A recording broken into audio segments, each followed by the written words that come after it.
within India, who perpetuates terrorism? Is it Pakistan? Ask the people of Gujarat. They will say it's their prime minister. Ask the people of Kashmir. They will say the butcher of Gujarat is now the butcher of Kashmir. And I'm not talking about some imaginary past. I'm talking about today. They're not even attempting to wash the blood of people of Gujarat off their hands.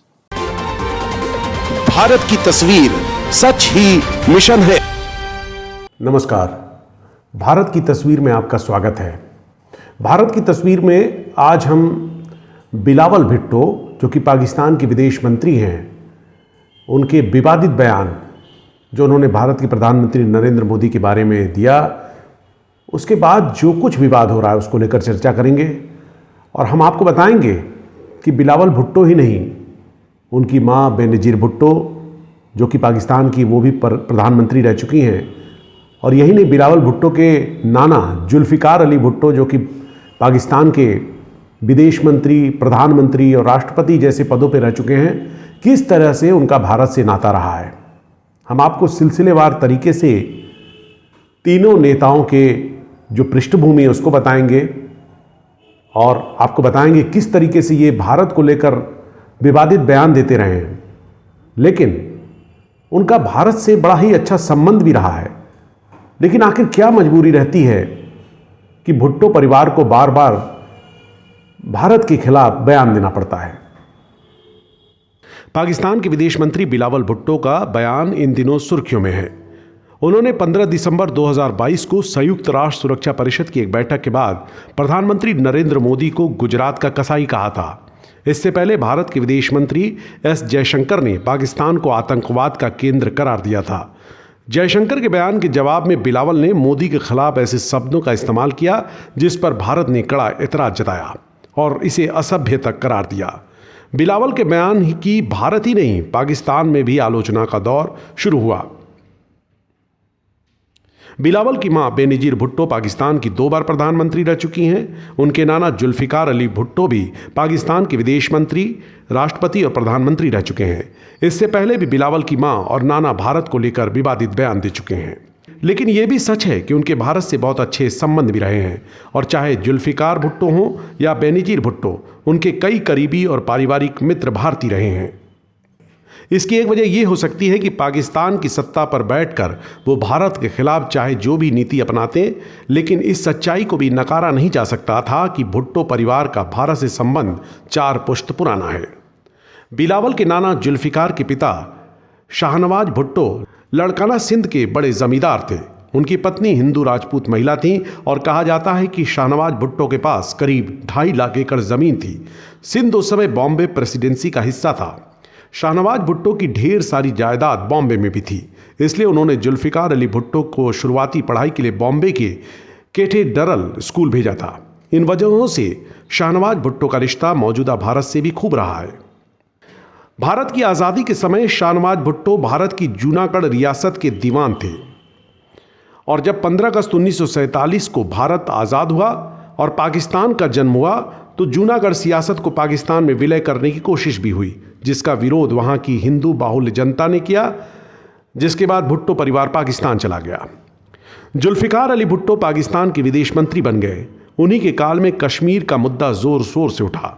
दोनों देशों के बीच बातचीत का दौर भी शुरू हुआ, लेकिन जब बातचीत नाकाम हुई तो संयुक्त राष्ट्र सुरक्षा परिषद में कश्मीर का मुद्दा उठाया गया। इस दौरान भुट्टो पर ऑपरेशन जिब्राल्टर चलाने का आरोप लगा, जिसका मकसद भारत शासित कश्मीर में प्रशिक्षित लड़ाकों को भेजना था। इस बीच 1965 में भारत पाकिस्तान के बीच जब युद्ध हुआ और 1966 में भारत के प्रधानमंत्री लाल बहादुर शास्त्री और पाकिस्तान के राष्ट्रपति अयूब खान के बीच ताशकंद में समझौता हुआ, तो जुल्फ़िकार भुट्टो ने विदेश मंत्री रहते हुए इस समझौते का विरोध किया था। भुट्टो की लोकप्रिय राजनीति की शुरुआत इसी ताशकंद समझौते के विरोध से होती है। इस दौरान भुट्टो का एक बयान बहुत ही मशहूर हुआ था, जब उन्होंने 1967 में एक राजनीतिक रैली में कहा था कि हम भारत से 1000 साल तक जंग लड़ेंगे। उस दौरान पाकिस्तान में भारत विरोधी राजनीतिक लहर थी और भुट्टो ने अपनी सियासत को आगे बढ़ाने के लिए इसका भरपूर फायदा उठाया। 15 दिसंबर 1971 में जिस दिन ढाका, पूर्वी पाकिस्तान की राजधानी जो बाद में बांग्लादेश की राजधानी बनी, पर भारतीय सेना ने जीत हासिल की, उस दिन भुट्टो अमेरिका में थे। उन्होंने समझौते का संयुक्त राष्ट्र में विरोध किया और उस समझौते के कागजात को फाड़कर फेंक दिया था और संयुक्त राष्ट्र की बैठक से बाहर निकल आए थे। लेकिन फिर वही भुट्टो 1972 में भारत की तत्कालीन प्रधानमंत्री इंदिरा गांधी के साथ शिमला समझौता करते हैं, जिसमें पाकिस्तान ने पहली बार इस बात को स्वीकार किया कि कश्मीर का मसला दोनों देश आपस में बातचीत के जरिए ही हल कर सकेंगे और इसमें किसी तीसरे पक्ष की कोई जरूरत नहीं है।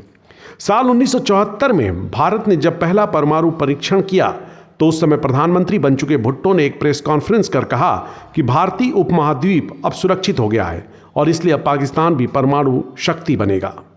उनका एक और बयान बहुत मशहूर हुआ जब उन्होंने कहा कि हम घास खा लेंगे लेकिन परमाणु बम जरूर बनाएंगे। उनके अनुसार पाकिस्तान का पंजाब प्रांत भारत के करीब होने के कारण भारत की राजनीति से प्रभावित होता है और पाकिस्तान का कोई नेता जब तक पंजाब में लोकप्रिय नहीं होता है उसे पूरे पाकिस्तान का नेता नहीं माना जाता है। जुल्फिकार अली भुट्टो की मां एक हिंदू राजपूत महिला थी जिन्होंने बाद में इस्लाम धर्म अपनाया था। क्या इसी वजह से भुट्टो किसी दबाव में रहते थे और खुद को ज्यादा भारत विरोधी दिखाना चाहते थे?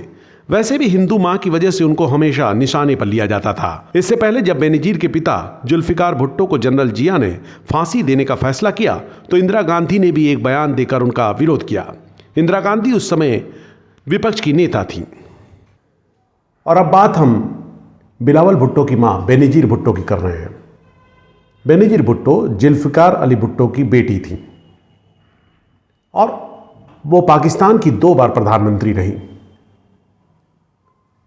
उस दौर में उनके जो भारत से रिश्ते थे वो भी बहुत अच्छे माने जाते थे। राजनीतिक मजबूरियां रहीं उनकी, लेकिन कई बार उन्होंने भारत से जो उनके संबंध रहे हैं उसको एक वैश्विक मंच पर बेहतर दिखाने की कोशिश की। उस दौर में भारत के प्रधानमंत्री राजीव गांधी 2 बार पाकिस्तान जाते हैं। एक बार तो उन्होंने राजीव गांधी को उनकी पत्नी सोनिया गांधी के साथ डिनर पर अपने घर बुलाया था। वो दौर था जब मजाक चलता था दोनों देशों में कि यदि बेनजीर भुट्टो की शादी राजीव गांधी से हो जाए तो दोनों देशों की जो समस्या है वो उसका समाधान हो जाएगा। बेनजीर भुट्टो 2 बार पाकिस्तान की प्रधानमंत्री रहीं, पहली बार 1988 से 1990 तक और फिर 1993 से 1996 तक।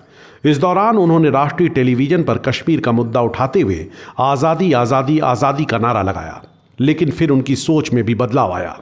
बेनजीर हमेशा कहती थीं कि उनके 3 रोल मॉडल हैं, उनके पिता Zulfikar Ali Bhutto, Joan of Arc और इंदिरा गांधी। वैसे भी बेनजीर भुट्टो को भारत में भी पसंद किया जाता था। उस दौरान भारत के प्रधानमंत्री राजीव गांधी ने साल 1988 और 89 में पाकिस्तान का दौरा भी किया था।